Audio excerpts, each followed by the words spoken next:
card. I'm prepared to do anything I can to play for my country again. Do it then. What about your start to the game? It wasn't bad, was it? Why should there be an honest answer be a mistake? How can a modern day manager not have a mobile phone? Why should he?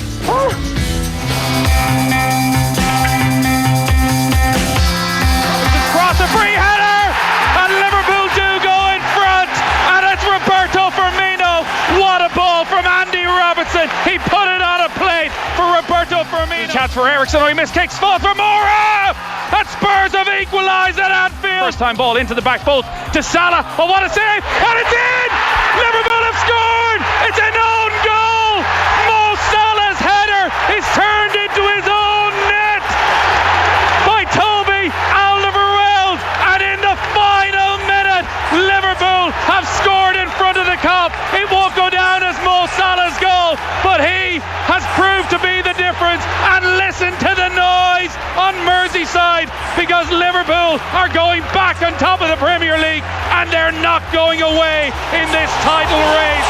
Mo Salah, you little dancer! Well, there we go. Nathan Murphy losing his mind. Brian Kerr alongside him. Liverpool against Spurs. Could easily be mistaken for a Liverpool fan there, couldn't you? Easily. An amazing finish to a really exciting game. Not high in quality.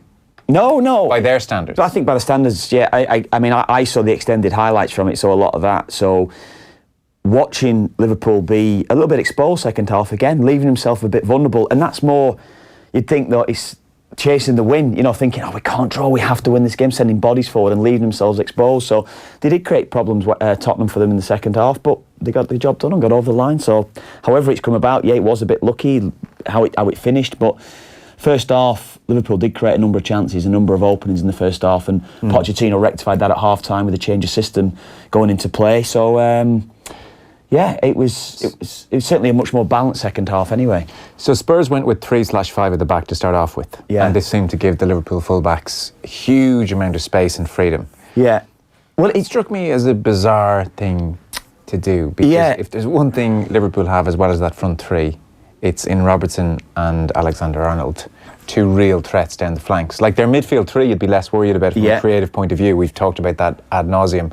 That would strike me as a bit of a boo-boo from Pochettino. Yeah, well, what Tottenham did in the way that they played, what you're saying to their side there, you're saying, well, I'll tell you what then, it's the two wing-backs, which is obviously Trippier and Rolls, you're saying, well, I'll tell you what then, you're going man for man, because of the way everything becomes quite congested in the central positions, and you're saying wing-backs, Trippier, deal with Andy Robertson when he's coming forward. And realistically, what stands out in your head there straight away, Andy Robertson is way quicker than Trippier. Yeah. He's going to expose him. So what you end up doing then, Trippier, as it showed for that first goal, is retreat. Yeah. Get yourself back in position, concede ground, don't let yourself get exposed defensively. And in fairness to Robertson, I think he recognised that with the cross. Something that would have always been said to me, look, if you're not going to be able to beat your man on the outside, just cross it in front of him. Yeah. Cross him, then all of a sudden he's going to be sucked out of that position. You might get the chance to beat him on the outside. And it was an unbelievable ball from Robertson. And he has the quality to do that. He does. So Pochettino changed that. Yeah, went to the back four then in the second half. And they paid a lot of money for Davinson Sanchez in there, just say in relation to Tottenham. I don't know, I just think he's got a rick in him. Every time I see him playing, he's very eager to smash the ball as far as he can, rather than that little bit of composure defensively. And I think as a pairing, Alderweireld and Vertonghen are way better anyway. So he did change, went to the back four, took Sanchez off, and I think it freed them up a little bit more. I think certainly they dealt with the wider areas better, because by putting the extra body a bit forward, a bit further forward, should I say, it stopped the runs of Trent Alexander-Arnold and Robertson a lot more. Yeah, they couldn't just press on and not worry about what's behind them. Yeah, exactly. They had more of defensive duty. Yeah. Okay. There's been a lot of talk about the Liverpool midfield over the last couple of days. Fabinho and Keita on the bench. Fabinho came on. Yeah. Henderson, Wijnaldum and Milner. He seems to be doubling down a bit in that partnership for the big games. Yeah, he did that against Munich, didn't he? And I think Liverpool looked better as soon as Henderson went off. He went off very early in the game. 20 minutes in, Fabinho came on. It just looked better to me. And do you know why? Can you explain why? Why he's doing it? No, as in why it's better when Fabinho comes on.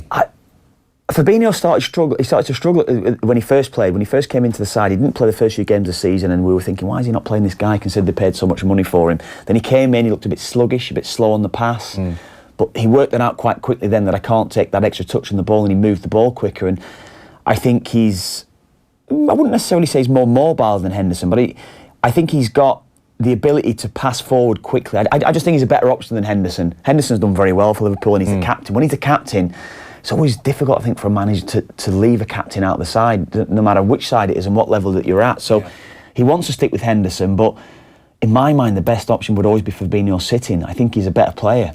As bad as it may be sound, Liverpool fans may not agree, but I think Fabinho's a better player than Henderson. I think a lot of Liverpool fans are of that opinion now. Pat Nevin's with us, hello. How you doing, Joe? How you doing, Kev? Hello, Patrick. I'm told your computer basically exploded at just the wrong moment there a moment ago. Just about a minute ago, my main computer just exploded, but I've got you up in my laptop, so not as good a picture, but that's not really a bad thing if you can't see me as well. No, it is actually a good picture. Very good. So, good to have you with this. We were just, I'll get your overall thoughts in a moment, but we were just picking through the Liverpool midfield situation. Henderson, Wijnaldum, Milner starting, and lots of Liverpool fans looking longingly at Fabinho on the bench. Yeah, it's kind of odd when everyone's trying to pick everything apart at Liverpool, but they're still hanging on in there. And considering we all know that they've not got anywhere close to the depth that Manchester City have got, it's amazing that they've got that close. They're still ultra reliant on a very few players, like the strikers. Certainly, the Robertson again creating a brilliant goal at the weekend. He's been phenomenal for them, and I'm sure you all watched it. But the way that Van Dijk closed down that moment, it was Sissoko was breaking through 2-on-1. Yeah, that was genius, wasn't it? That he managed to stop that being a goal. So the midfield in Liverpool, you almost feel as if it's not been horrible about them, but you kind of missed them out. They just need to do a job, as it were, and then the rest of them will create from there. What do you think? What do you make of Salah, Pat? I mean, Salah's come out trying to defend himself at the weekend. Look, I've scored 20 goals this season. There has been a bit of pressure coming onto my shoulders, but clearly with his record of late, he's not been scoring the goals. They've been reliant on Mane. But what did you make of him at the weekend? It's funny though. There was one moment, wasn't there, when he made the wrong choice, when he should have passed. Yeah, to Mane. It was microcosm, wasn't it? It was his season in microcosm. Look, he's had a really good season. The thing is, he'd had an unbelievable season before. So, he's been compared just to that last season. If you compare him to the rest of his career, he's had a really good season. And it was always, as you say, as we all know, it's going to be really difficult to keep to that level. But as long as he keeps chipping in, to be fair, he's got to almost get an assist. Okay, we've got to give the assist to Lloris for the winner, but he's almost got an assist for that. So he's getting into the right places. Every professional player, particularly striker, if you're not having the best of times, just keep on having an impact, get into the right areas. If it's a scruffy goal, if it's a scruffy assist, it doesn't matter. It counts exactly the same. So, he had that half assist, as it were, against Spurs. And that was the major point in the game. So, he's a way off where he was last season. He's not going to win Player of the Season this season, but he still had a decent season. But it was so much to ask him to do the same. Also, on top of the fact that he had that amazing season, like a lot of players, he played at the World Cup, but he also was injured at the World Cup and had to try and play through that. I don't know how many games you were at. I was at a couple of games. The game against Russia, he came on quite late, and they were really stressing him. They were really pushing him, and I don't think he ever got that total sparkle back. I think he needs a real pre-season. He needs an entire summer off, and then you might get the best again next season. Yeah. So, look, obviously we're talking about Liverpool in the context of a team who are doing remarkably well. They're now on 79 points through 32 games, which surpasses, even when you take into account 3 points for a win, surpasses the 76 points they had in the 1988 season after the same number of games. So this is a record level from Liverpool. It's rather remarkable. So I appreciate that is the context. But they're winning games here in decidedly nervy fashion. Take away the result for a second yesterday. So I just want to ask you about how Klopp manages them in-game.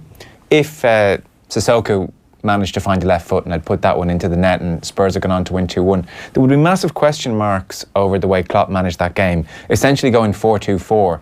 Did it seem overly risky to you, or did you think it has to be done, it's the right thing to do? You have got to take risks at this point in the season. If you've got Manchester City breathing down your neck right beside you, with the fact that they don't look as if they're going to lose many games. They've got a massive period now, haven't they? It's something like 9 games in just about a month, which is an extraordinary amount of games that they've got. And there will be a dip in there somewhere, but they will hopefully, from their point of view, manage to sneak through in that dip. Liverpool have had a dip, but they're still managing to find that way through. So, to be fair, I'm still fine with them. I'm still okay with them. Even if they don't win it this season, it's still absolutely phenomenal. I still think they're second favourites. They are second favourites to win this. And if they don't win it, I will not be pointing any fingers at Klopp. He's made the decision there. You're absolutely right to go to 4-2-4. That's a big call. They lose that game, and they possibly, they could have, as you rightly said, they could have with that Sissoko moment. They could have lost that game. Got to take risks. Klopp said an interesting thing after the game. He talked a lot about luck, didn't he? It's amazing how many managers are talking about luck just now. Sarri was talking about luck at the weekend. Lots of guys are talking about it now. Classically, the cliche of the year: you make your own luck. But you've got to try to make a situation where you can get little bits of luck, and you do that by taking chances like that, for going to the 4-2-4, pushing it late. See those late goals, I find them really interesting at the moment. There was 3 games at the weekend and Sunday. Kevin, I don't know what game were you at. Were you at a game on Sunday? No, I was at a game. I was at a game yesterday. It wasn't the football type of our football type, right. Pat. Yeah, but I was at Everton actually. Saturday I was at West Ham Everton. Well, I was at Celtic Rangers the weekend, and what was really weird about those 3 big games. Actually, you could argue 4. Because you could say the Portsmouth versus Sunderland game is a big game as well. But you look at those games, 90th minute, Liverpool get the winner. 91st minute, Chelsea get the winner. 86th minute, Celtic get the winner.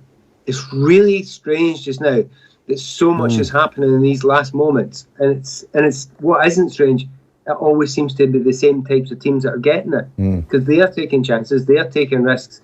They are stressing other teams to the last minute and managing to break through. I'm a rather boring person, so I looked up some of the stats today. And the team that has scored the most late goals in the last 15 minutes this season in the Premier League, well, I'll give you a guess. I'm going for it. Who scored the most late goals in the last 15 minutes? It's got to be Liverpool. Man City. It is Liverpool, correct. Yeah. Do you know what, Joe? Man City's a good call, but they're miles away. And there's a good reason for them. They're an outlier. And can you guess why? They've already won the game. Yeah. Correct. Well, do you know what, Pat? I was going to come to you on City because I watched City Fulham. I watched the game, and you contrast Liverpool and how they're winning games compared to City. I mean, they had the ability second half. I mean, you look at it, they had 24 shots at goal, 7 on target. Every single outfield Man City player had a shot on goal at the game at the weekend. 71% possession in the second half alone. They just controlled the game from start to finish, and it flattered that scoreline flattered Fulham how they started the game because they were just incredible. But you look at City, the way that they're seeing games through, Pat, and you think that's what will always lead me to suggest. And I think those 3 Tottenham games are still going to have a massive bearing on even the Premier League and how it's going to go for City's season. But City, the way that they're seeing games through, look a total different animal to Liverpool. And it conserves energy as well, I suppose, is the other key point. Yeah, taking players off, throughout that second half, the ability to substitute key players. Aguero, the injury, we'll see how that one is. But Fernandinho coming back in now. We spoke about how Fernandinho would have affected Man City, but now he's back. So they've got virtually a full-strength squad to pick from. Bernardo Silva at the weekend with a great goal. Whoever they're playing in key areas, there's no change with City. It's incredible watch. Yeah, it's scary. You put Mendy on top of that as well. Now there is a suggestion of overspending, etc. But that's why they are one of the reasons why they are where they are. But they've spent well. I mean, they've got cover absolutely everywhere. They are stunning. If Liverpool win this season, other than Leicester, there's an argument to say it's one of the greatest wins of a league ever because they've stuck with Manchester City and stayed all the way with them. Yeah, I mean, you say that, Pat. Do you think that will have the effect? You said they play Cardiff Wednesday night, and then during that month up to May 4th, they've got 9 games. So will that be the bearing on? And that's not even taken into account if they get through against Spurs in the Champions League, that there'll be added games on top of that as well. So that's going to be the interesting one, how they cope with this fixture backlog that they've got. Well, nobody knows, do they? Because, the amount of games they've played, yes, they are cruising at the moment with those games, but it's amazing how different 1 or 2 specific players. Remember that little period where Fernandinho, who you just mentioned, was out? suddenly it looked really different for a little period of time. So, you know, they really don't want to, as you say, lose Aguero. That's a massive one for as well. So it's difficult to call, but if you had to call it in the way it's looking just now, I still think, even though, yeah, they've only got their noses in front in some ways because of the extra game, Manchester City, it's much more than that. They are massive favourites at the moment. Yeah. I just applaud Liverpool for staying close, because Tottenham were really close up until, was it 1 point out of 15 now? So it just shows you how quickly it can fall apart. Is Hugo Lloris having a very serious crisis? There was some stats the other night there about he was second in mistakes that cost goals this season after, I think it was Jordan Pickford. That's right. Yeah. Of all the games this season. And that was a really quite poor mistake. I'm one of these people who's got a real problem with analysts who look at it and then look at it in slow motion and make a decision in slow motion. Hey guys, didn't happen in slow motion. It looks really bad in slow motion. It looks quite bad, you know, at full pace, because it comes to him quite quickly. But it's a save you want to make. It's a save the top keepers make. They grab it, they get down on it, and they hold it, and the problem's away. And yeah, it has partially cost them.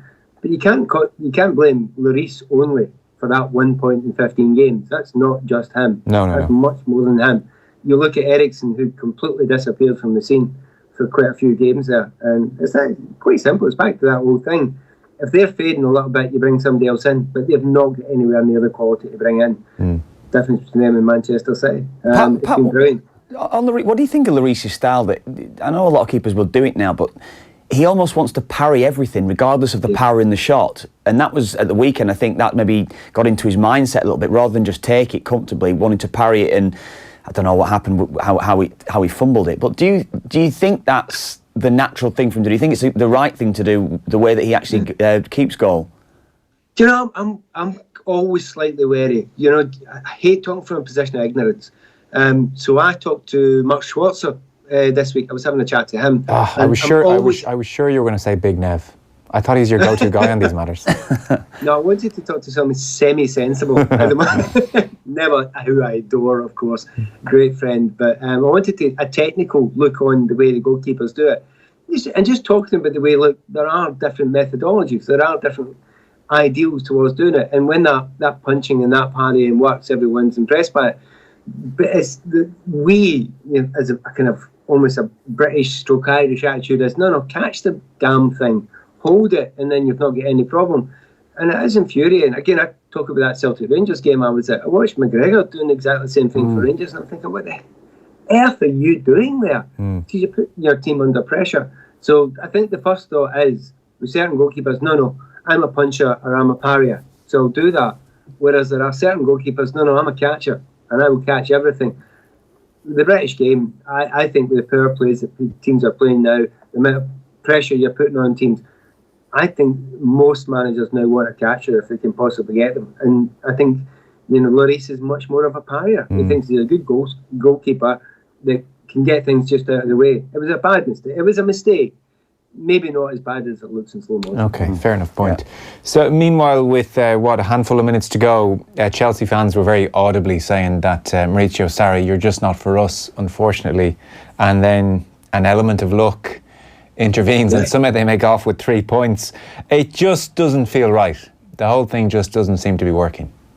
It doesn't look right. And again, it looks slightly dull at times, more than slightly dull. It's quite boring, particularly away from home, and there's the lack of energy in some of the away games. You know, the Everton game was quite astounding. The game against Manchester City quite recently, which I was at as well. I mean, the energy levels look horrible, you know, and it's the dependence on Hazard has been quite incredible through the season as well. There seems to be lots of things wrong in that.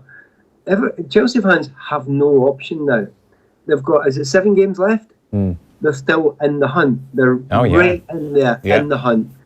They're still in the Europa League. They have the dream draw in the Europa League all the way through semi-final. They can get quite easily to the final of the Europa League. He could walk out of this season and he could have actually got Champions League football with a team that actually hasn't had a great season. So, you know, from one position, it's not as exciting to watch. Definitely not. Can I go back to that statistics I was talking to you before about the teams that score the late goals? Liverpool, 19 late goals, last 15 minutes. Guess who's second? No surprise. It's Chelsea. Right. But why is it Chelsea? Now, part of the reason is, listen to what Sarri says all the time. He always says, look, you pass until teams switch off or get tired because they're chasing it all the time. Now, it might look boring and slow, but no surprise, Chelsea have 18 goals in the last 15 minutes. They get a lot of points late on in game. So Sarri ball, though, quite kind of tiresome and a bit turgid at times. It's very close to working, even though it's not as exciting as watching Man City or some of the Man United games or whatever. It's really close to working. What Chelsea fans have to do, if I was talking to Chelsea fans just now, I'd say to them, look, stick with it, guys. Get behind your team as much as you possibly can. You've only got these few games to go between now and the end of the season. You might get Champions League football. See, the bigger picture, ask that question at the end of the season. That's the time to ask it. No point in changing now. That would be madness. Pat, there's a couple of things I want to get just on this game. I know it's not really, I mean, it's defining maybe for Cardiff at the bottom with the position that we're in, but maybe at the top it's not as defining, I suppose. But I didn't see the game, but why did Sarri leave Hazard and Kante out the side? Do you know that? Was there a reason given? Kante, I have no idea. Honestly, I almost couldn't fathom a guess unless there was some sort of injury. I can't get that. Actually, Hazard I really do get, because there's been games when Hazard's come back from international football and honestly it's been like playing with 10 men. When he's brilliant, he's brilliant. But when he's off it, he's miles away. And I'm guessing Sarri's looked at him training and thought, I don't know if you know, Hazard played his 100th game for Belgium and scored as well and looked fantastic. But when Hazard's not there and up for it for the 90 minutes, the other side of it, if I think I've only got 45 minutes out of Eden Hazard, I know what 45 minutes I'm giving him. It's not the first 45 minutes, it's the second 45 minutes. So I can kind of get the Hazard one. The Kante one, I have to say, I could only guess injury, but even that, it seemed a really, really strange one to me.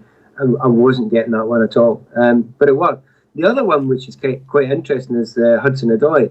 Now, it'll take a long time to talk me into a young player coming through who's 18, 19 years of age, who you're asking to replace Pedro or Willian or Hazard. You mean he's got to be fabulous against top teams.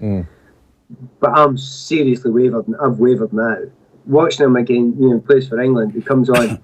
He's very rarely done anything wrong. When he's come up against the top level teams in the Premier League, when he's had little bits, he's not actually done particularly well. Right.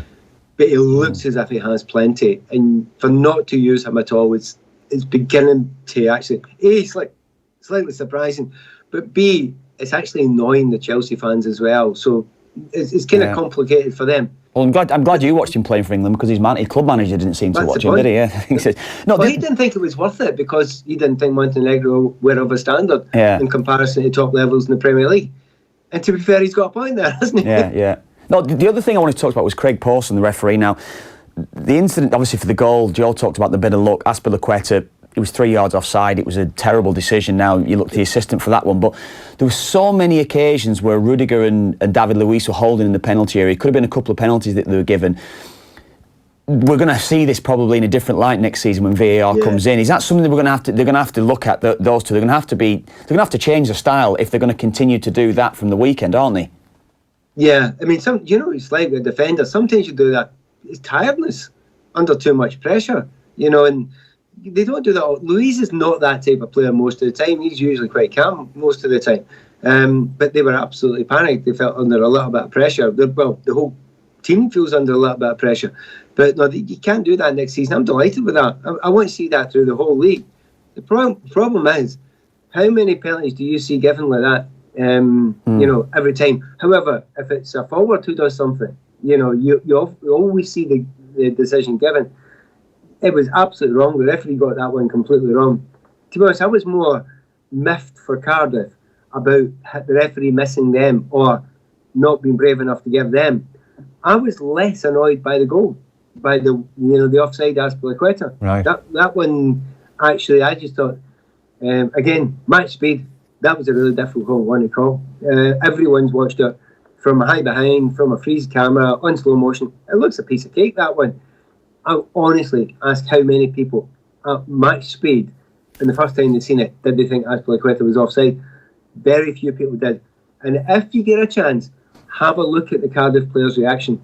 They didn't think so either. No, because there were different players crisscrossing. It was a bit confusing in real time, and that was what swung it. Though I did feel incredibly sorry for Cardiff, and I know people, for many reasons, Neil Warnock is not their cup of tea, and his little standoff in the centre circle was almost tragicomic in a way, but they were incredibly hard done by. Can I ask you, because you haven't been on since, Ole Gunnar Solskjaer is the permanent manager. Do you suspect he's going to be a success over the next 2-3 years? Because it's funny, you start reading different pieces now, and there's almost there were a few pieces over the weekend wondering if, has this guy overachieved in this window and it's all going to end up very badly for Manchester United? No one knows, of course, but they sort of had to give him the job.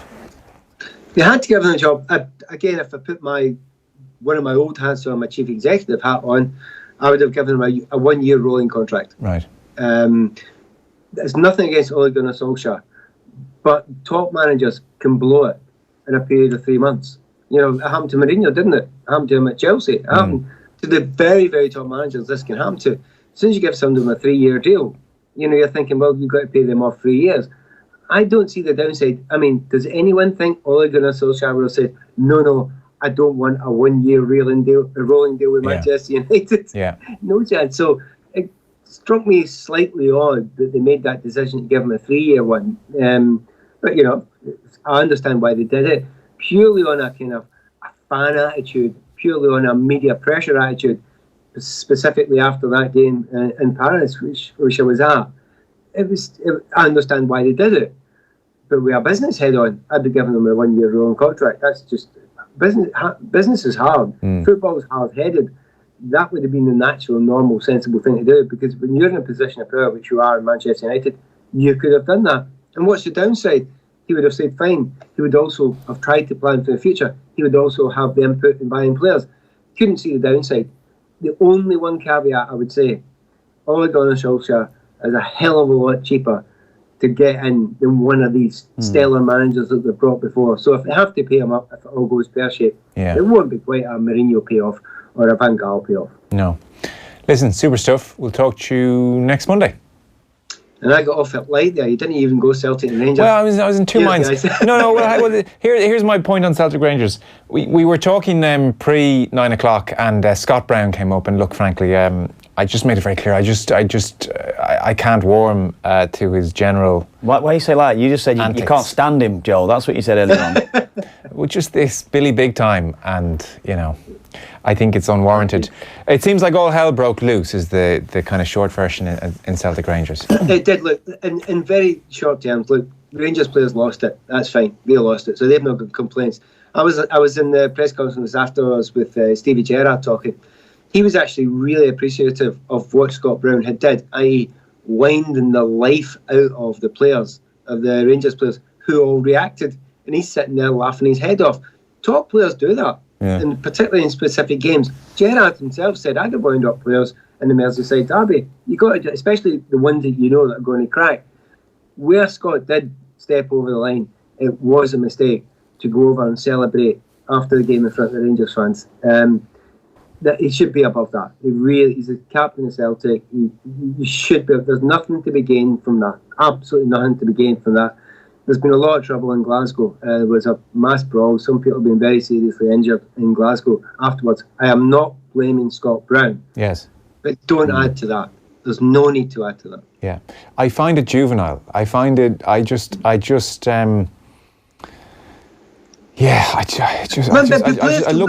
the whole thing and I'm dismayed by that whole culture around this fixture. Can I give Scott Brown's point of view? I was at the game and I was watching it. Just about 3 or 4 minutes before Morales gets sent off for swinging an elbow at Scott Brown, Ryan Jack, the Rangers players, went up and absolutely done Scott Brown and then faced up as if to say, what are you going to do? And Scott Brown never reacted. They thought they could wind him up. And in the past, Scott Brown, I watched him in his days at Hibs all the way through. He used to be the guy that could be wound up. Far more, you're going to hate this phrase, more mature now than he was then. And he just laughed at them. Yeah. He just laughed at them. He said, no, you don't know how to do this. And then showed them how to do it. So I have no problems with that stuff in the pitch. That's part of the gig. That's part of the game. That's part of what you need to deal with. And Stevie Gerrard, praise him, he never had any problem with that as well. Just that moment after the game where he stood in front of the sliver of 800 Rangers fans, was beneath him. It should be better than that. And has it been fairly seamless, Neil Lennon's ascension to the throne? Looks on the outside, but no. I would say no. I'm not 100% sure about that. The games that they've won, have a look at their scores since Neil took over. There's a lot have been 1-goal wins, and it's been okay. He's been missing a lot of players through injury, a lot of big players through injury, and Tierney went off again at the weekend there. So, he's managed to deal with it. Look, he's been asked to come in, do the job, make sure they win all the trophies to the end of the season, which they almost certainly will. But I still think there's a big decision to be made at the end of the season by the Celtic board. They've got a number of options that they can go for. Neil's not an absolute stick-on yet. He's probably a slight favourite, but not a stick-on. Okay. Now we'll say goodbye. See you guys. See you. Thanks a million. Pat down there. Latest at the Emirates, 82 minutes on the clock. Arsenal 1, Newcastle 0. I know Celtic fans will probably think, who the hell, get over yourself. It's just not my cup of tea. I absolutely appreciate lots of people in the country are massively interested in Celtic, support Celtic. I just find that element of that fixture in particular puts me off getting interested in it. I don't like it. I know lots of people love it. Yeah, well, I grew up with it. Arsenal just gone 2-0. I was just saying, I grew up with that. And it's totally fine. Yeah. People like different things. It's just not my cup of tea. I know that, Joe. 2-0. It was a good finish. I didn't see it. I'm just literally looking down to the replay of it here now. So 83 minutes on the clock. I mean, you can see there, Arsenal are on the ball in midfield. There's no pressure on them. Yeah, Guendouzi played it into Lacazette. Lacazette with it. Well, actually, a poor touch from Lacazette. Lacazette with the finish, actually. Arsenal look so much better when they put Lacazette up front with Aubameyang. And just as Guendouzi's played it into him, he doesn't get the touch right. He's just trying to flick it into Aubameyang. He actually scoops high and doesn't get it right. But there's no one tracking the run. No one follows him as he goes in. It was a simple header for Aubameyang to play it just in behind Lascelles, and actually a great finish. Once he gets into the position, Lacazette, he's 1-on-1 with the goalkeeper. The ball's bouncing perfectly for him. The ball, as it's bouncing, makes his mind up. The lob's on, so he just lobs it over the goalkeeper as he's advancing. But great finish, but poor from Newcastle, actually. When you watch it back, Newcastle's 2 lines of forward that don't move. Very passive, weren't they? As the ball kind of works from the centre circle through to in on goal. Speaking of little dinks over the keeper, did you see Robbie Keane?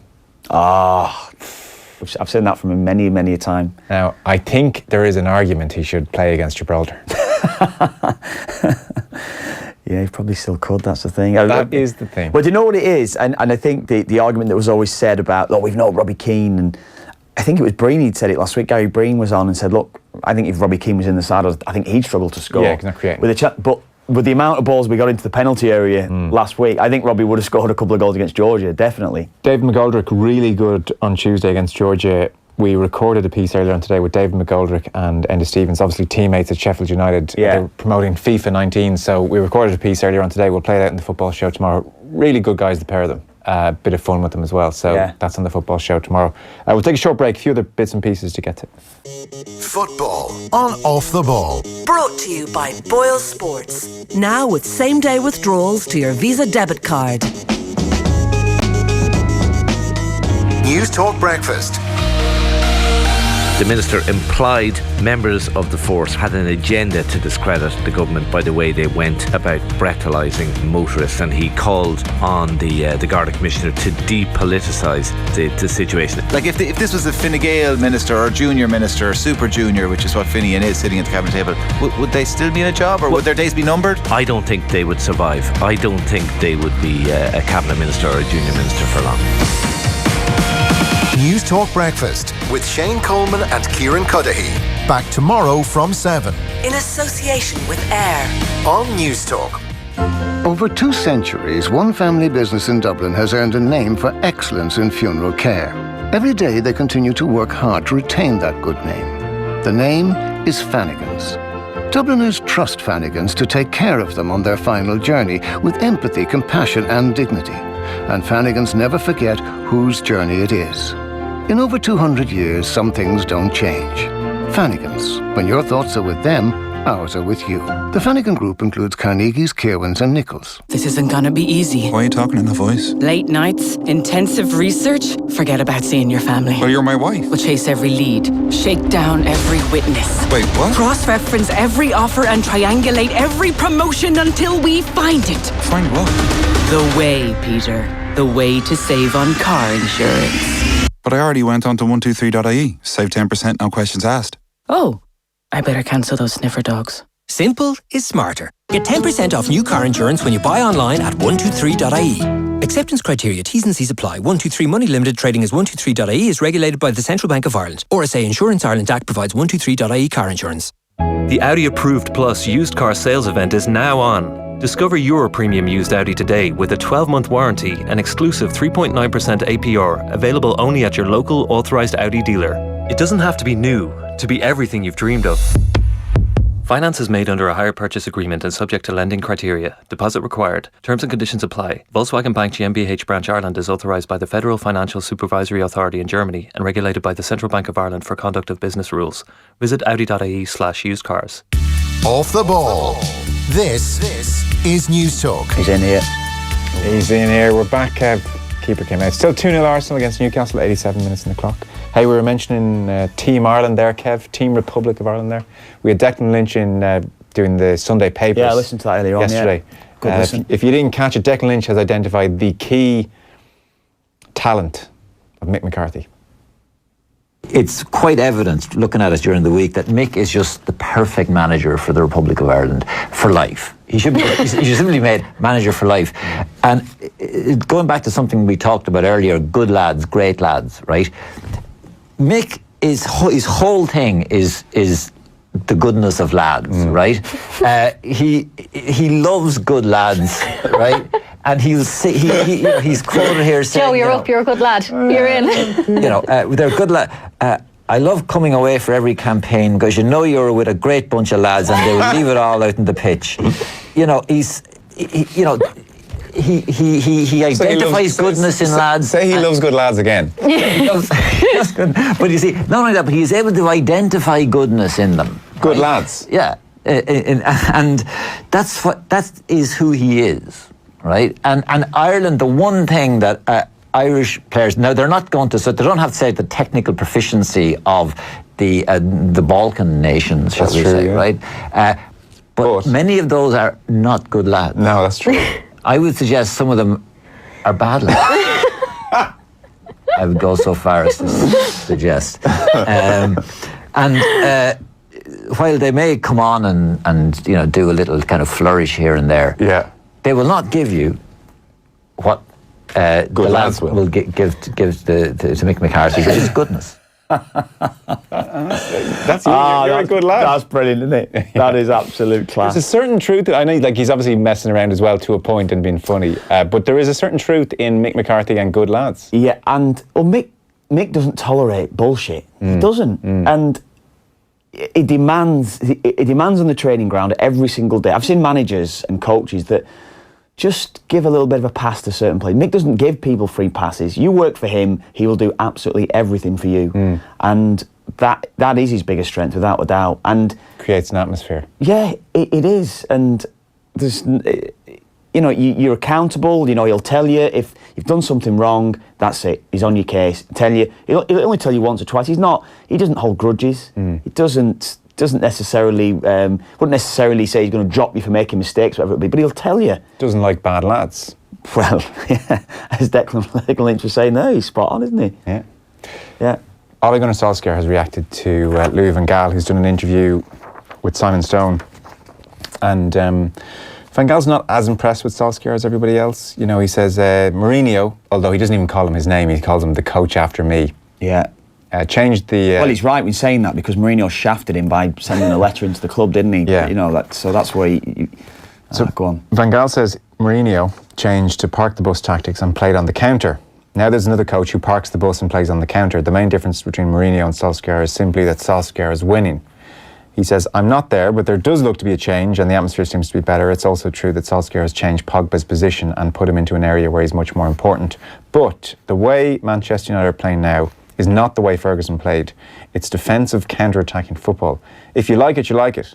But if you think it is more exciting than my boring attacking, okay, but that is not my truth. Now, I would take Solskjaer's football over Van Gaal's football in a heartbeat. Definitely. I mean, he's saying they're not saying the way as Ferguson.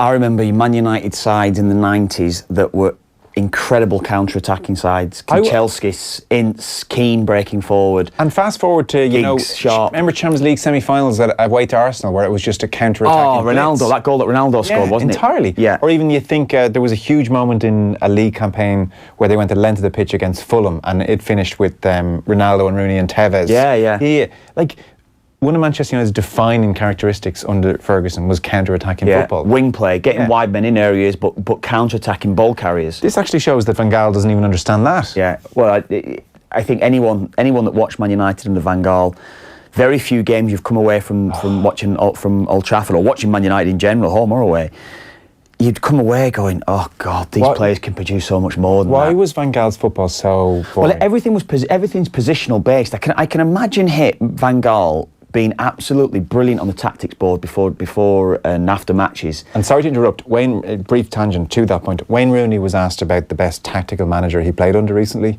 and he said Van Gaal. Yeah. So that ties in. I can imagine video analysis was just brilliant, very in-depth. There's someone that Kenny would love. Kenny talks about how the in-depth information.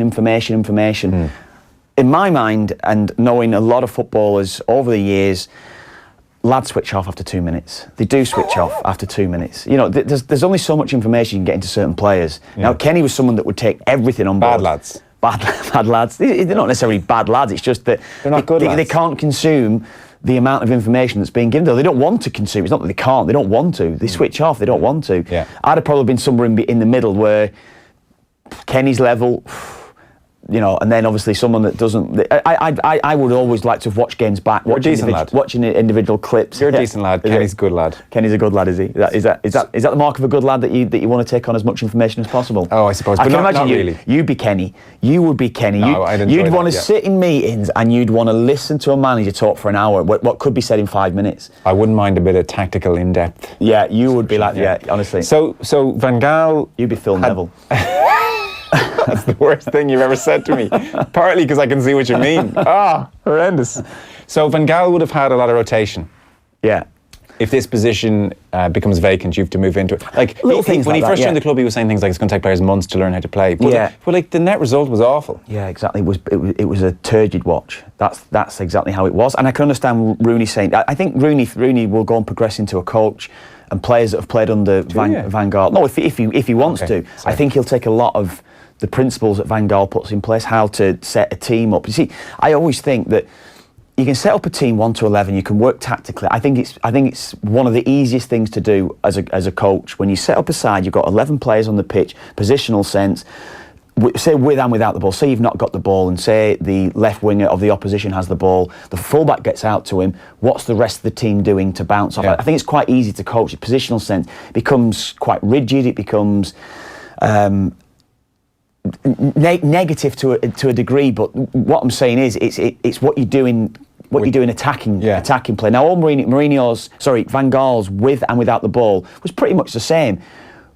You've got the ball as a central midfielder. What's players doing around it? You're making this angle, that angle. You can almost predict the patterns of players that he's actually going to produce.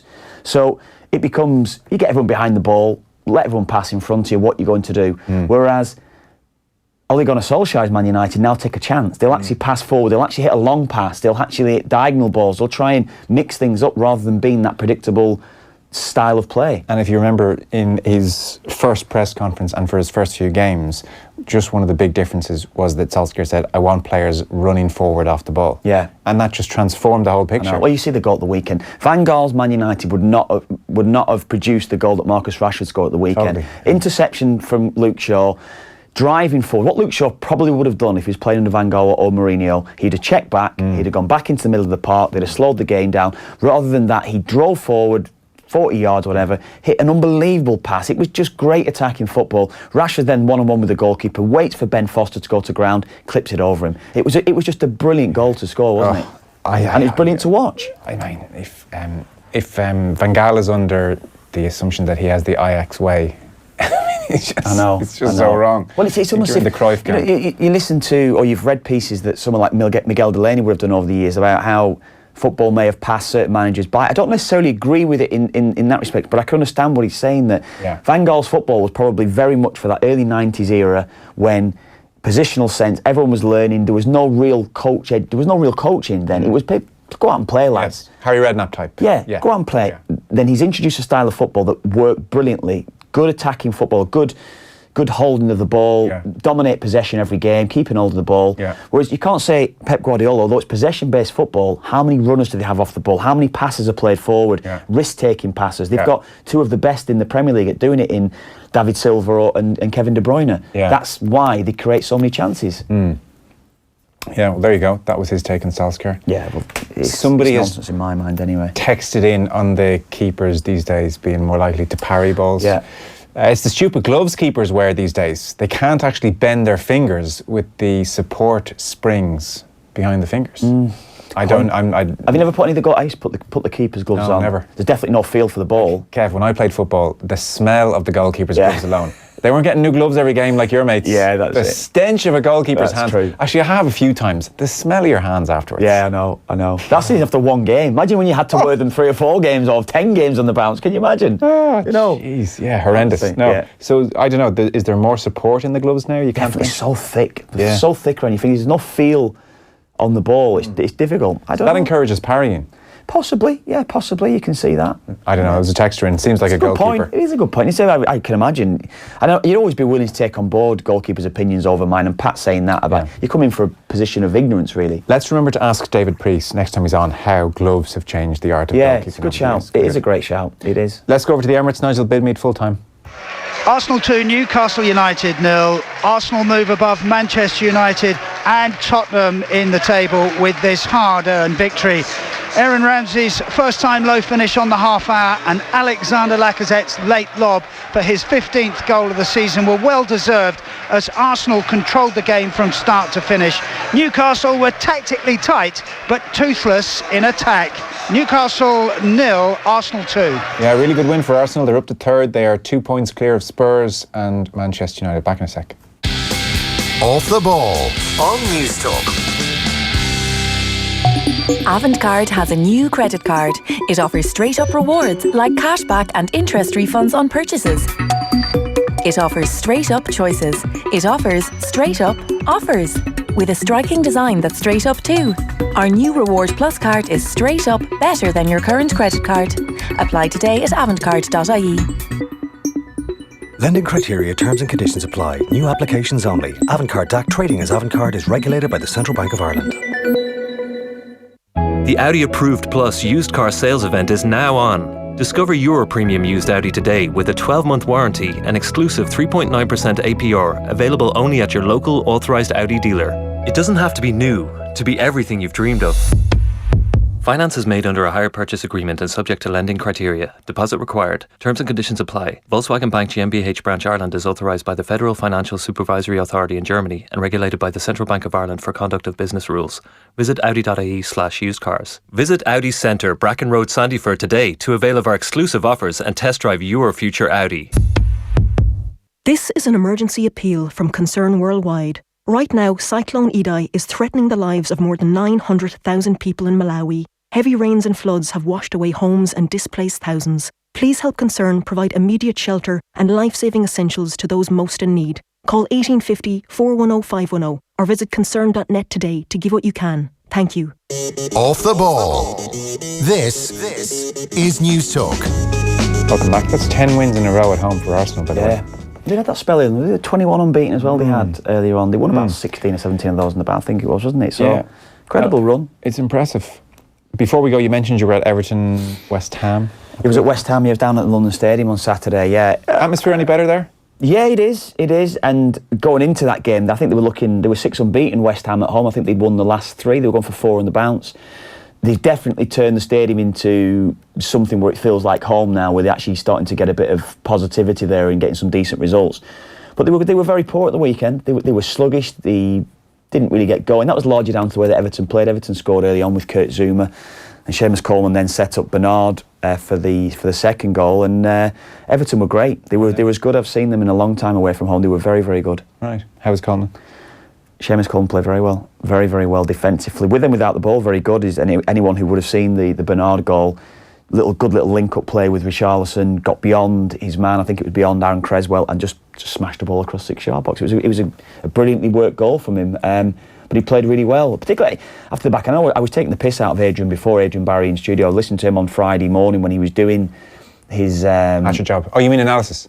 Analysis, yeah, analysis. Can you call it analysis? I didn't see it. I personally thought it was a bit of a joke, and Adrian trying to get a bit of credibility for himself again, isn't he? You know, Stop that now. No, I know, but no, I did, and he's picked out things on him, but I didn't accept that. Seamus Coleman was very good against Georgia last week.